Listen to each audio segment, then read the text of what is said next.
वहिनी, या इव्हेंट कंपनीची प्रोफाईल मला छान वाटते. तुम्ही पण एकदा बघून घ्या, म्हणजे फायनल करता येईल. किर्लोस्करांच्या मोठ्या मुलाचा साखरपुडा आहे, एकदम छान झाला पाहिजे कार्यक्रम. मला पण आवडली आहे यांची प्रोफाईल. उद्याच त्यांना ऑफिसला बोलवून घे, आपण फिक्स करून टाकू.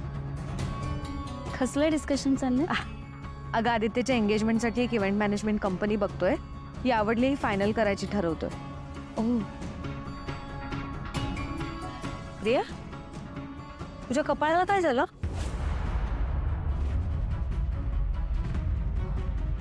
हे ड्रेसिंग टेबल लागलाय. अगं असं काय? धांदरटपणा नको करू, जरा काळजी घे स्वतःची. आई, सावकाश लवकर न्यूज चॅनल लाव. पारूच्या आणि अनुष्काची काहीतरी न्यूज सुरू आहे बघ. किर्लोस्कर ग्रुप ऑफ इंडस्ट्रीने बदलली आपली ब्रँड अँबॅसेडर.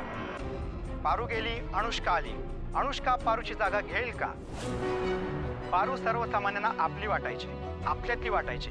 ही नवीन मॉडेल सर्वसामान्यांना आपली वाटत नाही. लवकर वोट करा, पारू की अनुष्का.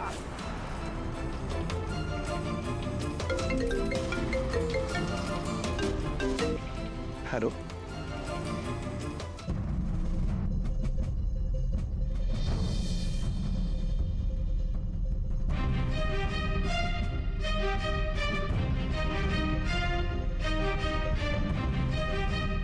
वहिनी, इन्व्हेस्टर खूप नाराज आहेत. आपल्या शेअरचे प्राइस पण खूप मोठ्या प्रमाणात पडत आहेत. बरंच नुकसान होतंय आपलं, आणि इन्व्हेस्टर थांबायला तयार नाही आहे. प्रमोटर्सचं म्हणणं आहे की लवकरात लवकर बोर्ड मीटिंग लावा. इतका मोठा डिसिजन आम्हाला न बोलता घेतला म्हणून नाराज आहेत ते.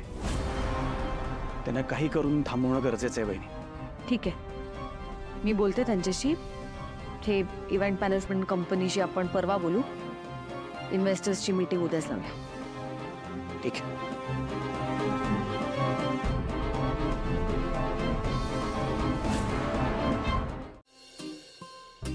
हा हो, जस्ट मी आता फाईल चेक केली आहे. इन्व्हेस्टर्सचं मी बघून घेते, तुम्ही नका त्याचा लोड घेऊ. Excuse me ma'am. हा, इन्व्हेस्टर्सशी बोलून घेते, तुम्ही मला मेल करता का?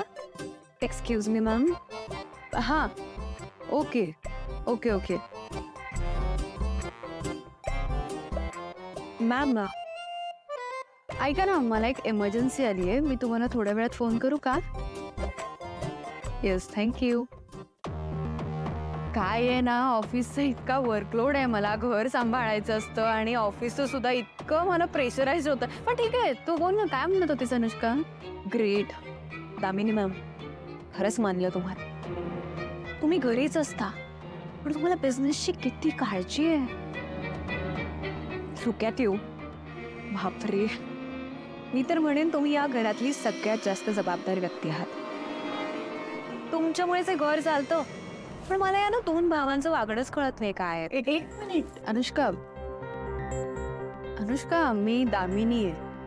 तू आज चक्क माझं कौतुक करतेस. ऑफकोर्स करते आणि करत राहणार. का नाही करायचं सांगा? Just look at you. किती टॅलेंटेड आहात तुम्ही, सिरियसली. पण तुमचा हा टॅलेंट वाया जातोय, ह्याचं खूप वाईट वाटतं मला. कुणाला तरी माझी कदर आहे म्हणायची. ते सगळं जाऊ दे, तू काय बोलत होतीस बोल ना. ते त्या भावांचं मला काही कळत नाहीये, हेच म्हणत होते. 2 भावांचं? अच्छा, म्हणजे दादासाहेबांचं आणि आमच्या ह्यांचं काही सुरू आहे का? काय झालं? नाही, मी त्यांच्याबद्दल नाही बोलत आहे. मी प्रीतम आणि आदित्यबद्दल बोलते. ह्यांचं काय आता परत? 1 मिनिट, तुम्हाला काहीच माहित नाहीये का? नाही. I am so sorry. नाही म्हणजे तुम्हाला माहिती नाहीये तर मी ते सांगणं आणि उगाच काहीतरी प्रॉब्लेम क्रिएट होणं. नाही, आय एम सॉरी. हां अनुष्का, आता तर तू मला सांगच, काय झालंय? मी सांगेल, पण तुम्ही पुढे कोणाला सांगणार नाही ना? नाही ग, मी कोणालाही सांगणार नाही. लिटरली मी सांगते ना, या कानाचं या कानाला सुद्धा नाही कळू देणार. नाही तशा तुम्ही ट्रस्टवर्दी आहात म्हणूनच सांगते. ते काय झालंय, आदित्य आणि प्रीतम मध्ये मारामारी होईपर्यंत भांडणं झाली आहेत. काय? आदित्य प्रीतम त्यांच्यात भांडण? नाही ग, तुझा काहीतरी गैरसमज झालाय. शक्य नाहीये ते. मला वाटलंच होतं तुम्हाला पटणार नाही. ऑफकोर्स ते पटण्यासारखं नाहीच आहे. राहू दे. नाही थांब. म्हणजे मला ना हे ऐकताना खूप भारी वाटतंय. मॅम, आदित्य आणि प्रीतम मध्ये खूप मोठं भांडण झालंय. आदित्यने प्रीतमवरती हातही उचललाय आणि तिथे प्रिया सुद्धा होती. काय? नाही ग, मला असं वाटायचं की एखाद्या वेळेला पूर्व सूर्येला पश्चिमेला सूर्य पश्चिमेला उगवू शकतो. मी माझं गोड खाणं बंद करू शकते. पण प्रीतम मध्ये आणि आदित्य मध्ये भांडण होऊच शकत नाही. कोर्स म्हणजे मला पण तेच वाटायचं, पण मी माझ्या डोळ्यांनी बघितलंय हे सगळं. अशक्य आहे. असं नाही व्हायला पाहिजे खरं तर.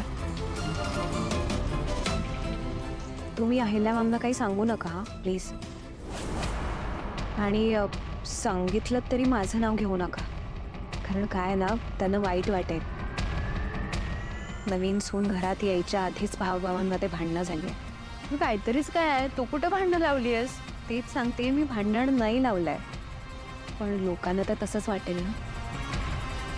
नाही नाही नाही, तू अजिबात काळजीच नको करू. मी नाही सांगणार कोणालाच.